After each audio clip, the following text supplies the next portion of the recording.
साद देते हिमशिखरे. भाग दुसरा. प्रकरण 1. माझा मुंबईपर्यंतचा प्रवास आरामाचा झाला खरा, पण कंटाळवाणा वाटला. गुरुदेवांनी धीर देऊनही वडिलांच्या प्रकृतीबद्दल मला कमालीची काळजी वाटत होती. 24 तासांच्या त्या प्रवासाने मी अगदी थकून गेलो होतो. स्टेशनवर बंधू आले होते. त्यांनी सांगितले की वडिलांना हृदयविकाराचा झटका आला होता, पण ते आता पुष्कळच बरे आहेत, झपाट्याने सुधरत आहेत. मी घरी पोचलो आणि मातापित्यांना भेटलो. कुटुंबातील आम्ही सर्वच एकत्रित जमलो होतो. वडिलांच्या दुखण्यातील धोका संपला हे ऐकून मला कितीतरी हायसे वाटले. ते खूपच खंगलेले दिसत होते. मी भेटताच त्यांना फार आनंद झाला. त्यांनी गुरुदेवांबद्दल चौकशी केली आणि त्यांच्या सान्निध्यात वेळ कसा गेला हेही अगत्यपूर्वक विचारले. आम्ही मुंबईला साधारणपणे 15 दिवस असू. वडिलांच्या प्रकृतीत चांगलाच उतार पडल्याने परत अहमदनगरला जायचे ठरले होते. गेल्या वर्षी मुंबई सरकारकडे नोकरीकरिता मी अर्ज टाकला होता. ती वरची जागा पत्करून रुजू व्हायला सध्या मोकळा वेळ आहे की नाही याची चौकशी करणारे पत्रही आम्ही अहमदनगरला जायच्या दिवशी माझ्या हाती पडले. त्यात मला मुलाखतीला बोलवले होते. पुढे काय करायचे हे ठरवलेले नसल्याने मी त्या नोकरीबाबत फार उत्सुक नव्हतो. थारे पालट म्हणून मी आलेली नोकरी पत्करावी अशी माझ्या मातोश्रींची आणि बंधूंची इच्छा होती. नोकरीला सुरुवात केली की पुढे काय करायचे याबद्दल विचार करायलाही भरपूर वाव आणि वेळ मिळेल असा त्यांचा विचार. आईचे तर असे म्हणणे की आलेल्या संधीचा फायदा घ्यावा, म्हणजे आज जे भटके जीवन मी जगत आहे त्याला स्थैर्य तरी येईल. माझी दक्षिणेची सफर आणि गुरुदेवांचे सान्निध्य यामुळे माझ्या भवितव्याबद्दल माझे मन अस्थिर झाले होते. मी काहीही करत नव्हतो हे काही खोटे नव्हते, आणि असे आळशासारखे दिवस काढण्यात काही तात्पर्य नव्हते. म्हणून मी आईची सूचना शिरोधार्य मानून सरकारी नोकरी करण्याचे ठरवले.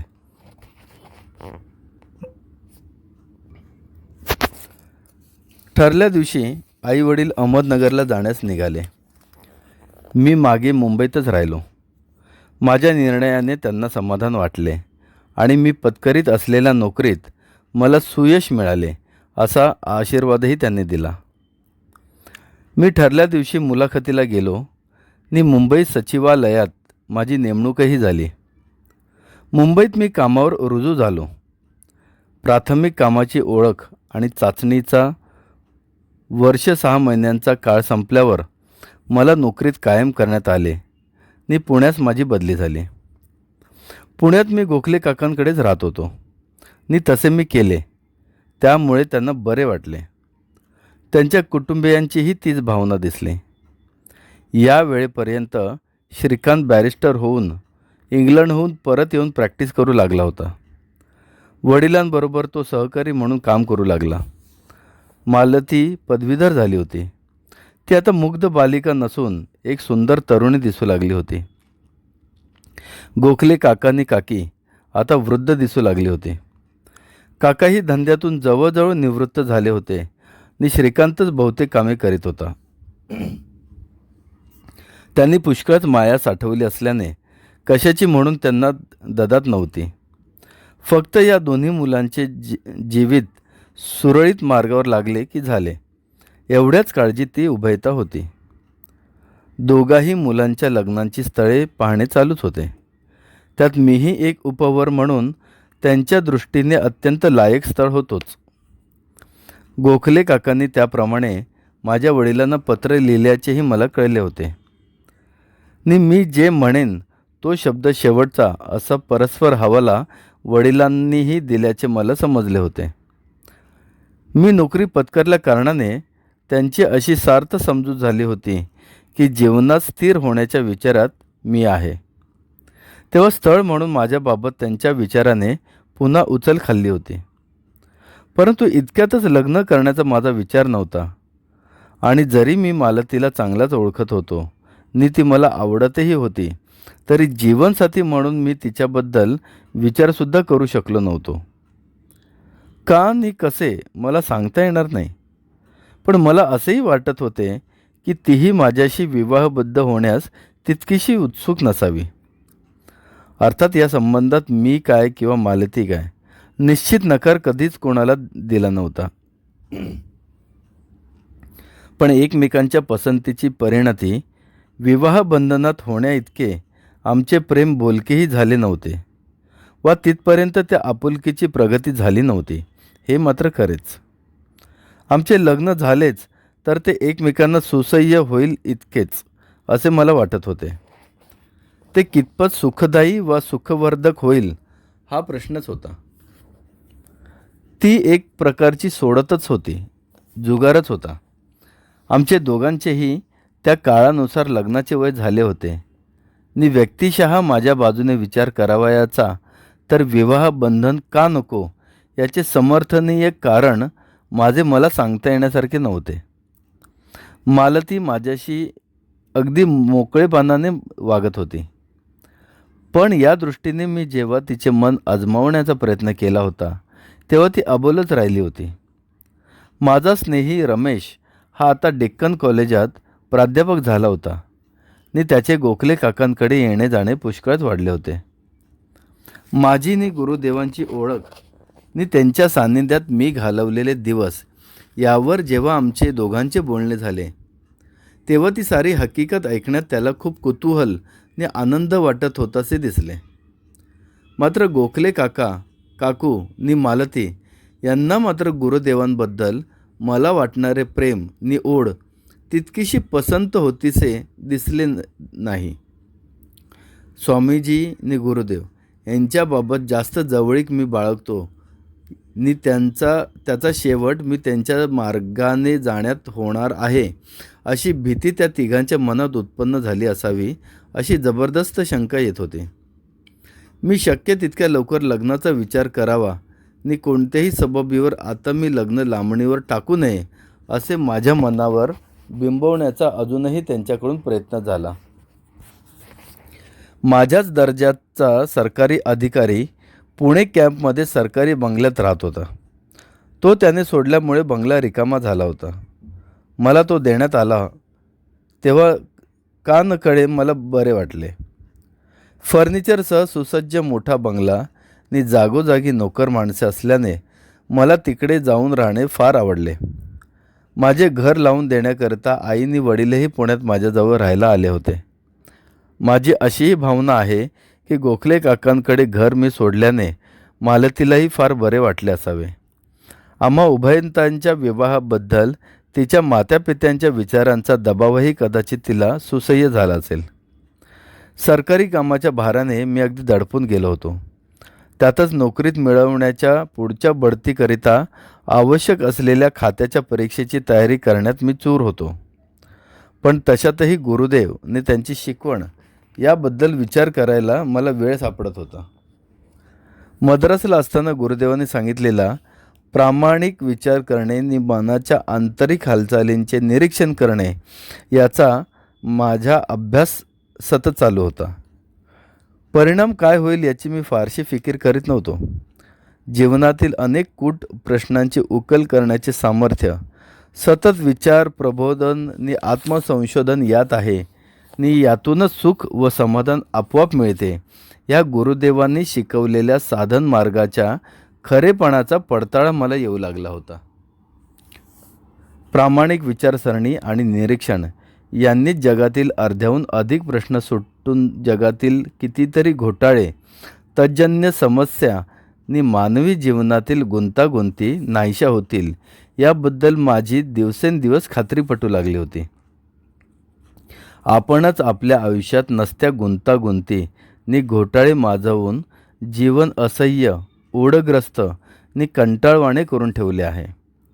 बाहेरच्या जगात वाढणाऱ्या प्रतिकूल विचारधारा कमी प्रभावी नाहीत हे खरेच, पण त्याहीपेक्षा या सर्व आपत्तींचे मूलभूत कारण हे आहे की आपणच स्वतःशी प्रामाणिकपणे नि सच्चेपणाने व्यवहार करीत नाही. उदाहरण द्यायचे झाले तर माणसाने खोटे का बोलावे? समाजात वावरत असता खरे बोलून त्याचे परिणाम भोगण्याचे धारिष्ठ्य नाही म्हणून भित्रेपणाचे मनुष्य खोटे बोलतो हे म्हणणे एक वेळ समजू शकते. पण माणसाला स्वतःशी वागतानाही सच्चेपणाने नि प्रामाणिकपणे वागता येऊ नये, याला काही न्याय्य कारण तरी आहे का? मनाच्या अशा वैचारिक अवस्थेत असूनही माझे मन शांत होते. याचे कारण असेही असणे शक्य आहे की माझ्याकडे कसल्याही सांसारिक जबाबदाऱ्या नव्हत्या किंवा चिंता काळजी यांची भगभग नव्हती. एके दिवशी जेवण झाल्यावर आम्ही सर्वजण दिवाणखान्यात बसून इकडल्या तिकडल्या घरगुती गप्पागोष्टी करत होतो. त्यातच आईने मध्येच अचानकपणे प्रश्न टाकला की लग्नाबद्दल माझा काय विचार आहे. मी शक्यतो हा विषय टाळीत होतो. तो आता समोरच येऊन ठाकला होता. प्रश्नाचे गांभीर्य हलके करण्याच्या हेतूने आईला मी विचारले, लग्नाची घाई करण्यासारखे माझ्या हातून काही घडले आहे आणि म्हणून तिला काळजी वाटते काय? का तिलाच मी आता हाताबाहेर गेल्यासारखा अवखळ वाटतोय आणि म्हणून मला लग्नाच्या बेडीत अडकवण्याचा ती विचार करू पाहते आहे? पुढे काही बोलायला संधी न देता गंभीर चेहरा करून वडिलांनी भर घातली की त्यांच्याही मनातून हा प्रश्न मला विचारण्याचे होतेच. आयुष्यात इतरांपेक्षा काही वेगळे करायचे ठरवले असेल तर गोष्ट निराळी, ते पुढे म्हणाले. नाहीतर लग्न आता आणखी लांबणीवर टाकण्यासारखे सध्या तरी काही सबळ कारण नाही. त्यांच्या दृष्टीने मला काय कमी आहे, कशाची कमतरता आहे? चांगली मानाची कायमची सरकारी नोकरी आहे. बढत्या मिळण्याचाही संभव मुळीच कमी नाही. प्रकृती छान, देखणे व्यक्तित्व, उच्च शिक्षण नि शिवाय जन्माला उरेल अशी वडिलांच्या इस्टेटीतील माझ्या नावावरची वाटणी. यापेक्षा दैदिप्यमान भवितव्य ते काय असायचे? ते पुढे असेही म्हणाले की अगदी नोकरी सोडून जमीन जुमला पाहायचे ठरवलेस तरी जन्मभर पुरेल एवढी मिळकत तुझ्याकरिता ठेवली आहे. आमची उभयंतांची प्रकृती आता ढासळत चालली आहे. तेव्हा डोळ्यात देखत तुझे 2चे 4 हात व्हावेत ही इच्छा. आईने ते सूत्र उचलून छेडले. पत्नी या नात्याने मालतीच्या स्थळाबद्दल तुला काय म्हणायचे आहे? लहानपणापासून तिला पाहत असल्याने माझ्या आईवडिलांना ती मुलगी सून म्हणून पसंत पडली होती. चांगली पदवीधर आहे, सुंदर आहे, प्रकृतीनेही सुदृढ असून गोखले काकांचा कित्येक दिवसांचा आग्रह चालला आहे हे लग्न घडून आणण्याचा. तेव्हा आता वेडे विचार पुरे कर नि तू आता गोखले काकांच्या मागणीला होकार दे, आईने समजावले. मी सांगितले, लग्नाबद्दल मी अजूनही गंभीरपणे विचार केलेला नाही आणि तुम्ही दोघांनी मला विचार करायला वेळ न देता लग्न करण्याची माझ्यावर बळजबरी करू नये. माझ्या या बालिश उत्तरावर ते उभयंता हसले आणि म्हणाले, तुला जरूर लागेल तेवढा वेळ घे, पण वेळ काढूपणा मात्र नाही चालायचा. आईने तर स्पष्टच विचारले, तुझे कुठे जमवले आहेस का आम्हाला न कळवता? असले तर तसे सांग. आता जीवनसाथी म्हणून मालतीला पत्करायला तुझा काही विरोध असेल तर तोही स्पष्टपणे सांग. मी काय उत्तर देतो ते ऐकण्यास माझे वडील उत्सुक दिसले. मी म्हटले, हे बघ आई, माझे कुठेही कोणावरही प्रेम बसले नाही. याबद्दल तू अगदी निशंक राहा. मालतीबद्दल म्हणशील तर तिच्यासारखी मुलगी नाही. तिच्याबद्दल माझे फार चांगले मत आहे. आम्ही एकत्रितपणे काही दिवस काढले असल्याने मी तिला चांगली ओळखतो. पण म्हणून मी तिच्यावर प्रेमभीम करण्याचा विचार मला कधीच चुकूनसुद्धा शिवला नाही नि भावी वधू जीवनसाथी म्हणून मी तिच्याकडे पाहिलेले नाही. नंतर मी त्यांना आश्वासनही दिले की त्यांच्या आत्ताच्या बोलण्याचा मी गंभीरपणे विचार करीन नि मालतीचेही याबाबत काय मत आहे याचा अंदाज घेण्याचा मी प्रयत्न करीन. त्यावर आई म्हणाली, गोखले काकांनी हा विषय नुकताच पुन्हा धसास लावला आहे. तो त्यांनी मालतीला विचारूनच असणार ना. त्यावर माझे वडील म्हणाले, मला वाटते लग्नेच्छू मुलामुलींनी याबाबत एकमेकांजवळ प्रथम बोलावे आणि त्यांनी आपला निर्णय आपणाला सांगावा. हेच उभय कुटुंबाच्या दृष्टीने सर्वात ठीक होईल. मी नंतर विषयच बदलला आणि सायंकाळी आम्ही सर्वजण अधिकाऱ्यांच्या क्लबवर गेलो. पण माझ्या डोक्यात झालेले बोलणेच घोळत होते आणि लवकरात लवकर मालतीला भेटून या प्रश्नाचा एकदा सोक्षमोक्ष लावण्याचे मी ठरवले. दुसऱ्या दिवशी कचेरीतही हाच प्रश्न मला सतावित होता आणि त्यातून मार्गही दिसत नव्हता. स्पष्ट सांगायचे तर मलाच वाटत होते की माझी सध्याची मानसिक स्थिती लग्नाचा विचार करायलाही अनुकूल नाही. कारण मला आध्यात्मिक गूढवादाच्या मुळापर्यंत शोध घेण्याची आंतरिक तळमळ लागून राहिली होती आणि म्हणून वैवाहिक जबाबदारीचे मानेवर घेण्याची माझी मुळीच तयारी नव्हती. शिवाय गुरुदेवांच्या सत्पुरुषाच्या आदेशाचा अवलंब करून सत्यदर्शन व्हावे आणि जीवनाच्या कूट समस्येवर तोडगा काढावा असे मला वाटत होते. कुणालाही अजून साध्य न झालेली सुख आणि शांती प्रामाणिक प्रयत्नाने साध्य करता येईल असा अहंकार माझ्यात उत्पन्न झाला होता. लग्न केल्याने माझ्या मार्गात मीच नसते प्रश्न उत्पन्न करीन एवढेच नव्हते, तर जे गुरुदेवांचे संत महंत मला सहाय्य करायला तयार आहेत त्यांचाही मार्ग रोखण्याचे मी पाप करीन. तेव्हा लग्न टाळायचे नसले तरी शक्यतो पुढे ढकलावे अशी माझी इच्छा होती. पण ते पुढे कसे ढकलले जाईल हा मात्र प्रश्नच होता. मातापित्यांच्या वृद्धापकाळी लग्न करायचे नाकारून त्यांच्या भावनांना धक्का देण्याची कल्पनाही मला सहन होत नव्हती आणि शिवाय दुसरे पटण्यासारखे कारणही मला पुढे करता येत नव्हते. विशेषतः आईला काय वाटेल याची मला काळजी होती, कारण तिचे माझ्यावर तसेच प्रेम होते. पुढील जीवनाबद्दल माझ्या कल्पना इतक्या अस्पष्ट होत्या की मलाच जिथे खात्री नव्हती तिथे मी मातापित्यांना काय सांगणार. अशा मनस्थितीत असताना मला गुरुदेवांनी मद्रासहून निघण्यापूर्वी दिलेले आश्वासन आठवले की माझ्या प्रत्येक अडचणीच्या प्रसंगी ते माझ्या मदतीला धावून येतील. म्हणून मी मनोभावाने गुरुदेवांची प्रार्थना करीत होतो. मला आंतरिक खात्री होती की माझी प्रार्थना त्यांच्या कानापर्यंत पोचून ते असतील तिथून माझ्या मदतीला धावून येतील. त्या रात्री माझे मातापिता गोखले काकांकडे राहावयास गेले होते. बंगल्यात मी एकटाच होतो आणि मला एकाकी वाटत होते. कचेरीतून काम आणले होते ते करीत होतो. झोपायला उशीरच झाला असावा. पहाटे मला स्वप्न पडले. गुरुदेव माझ्या खोलीत माझ्यासमोर उभे आहेत. मी धडपडून उठत त्यांच्या पाया पडलो. मला उठवीत ते म्हणाले, माधव, मला तू पाठवलेला निरोप कळला आणि तुला मदत करायला हा बघ मी आलोय. तू कशाचीही काळजी करू नकोस. तुझ्या मनासारखे सारे काही होईल. तुझा प्रश्न जसा तुला हवा तसा सुटेल. अत्यादराने मला गहिवर आला आणि मी त्यांच्या चरणी लीन झालो. ते खुशीत होते, आनंदात होते. त्यांनी सांगितले की बंगालमधून ते हिमालयाकडे निघाले होते. मी डोळे उघडले. पहाटेचे 5 वाजले होते. माझी चिंता संपली असे मला वाटले. मी पुन्हा निद्राधीन झालो. सकाळी आई वडील परत आले होते. आमच्या तिघांचा एकत्रित चहा होत होता. तेवढ्यात कलेक्टरकडून निरोप आला की काही तातडीच्या चौकशी कामाकरिता महिनाभर मला बाहेरगावी जिल्ह्यात राहावे लागेल. हा बदलही ठीकच होता.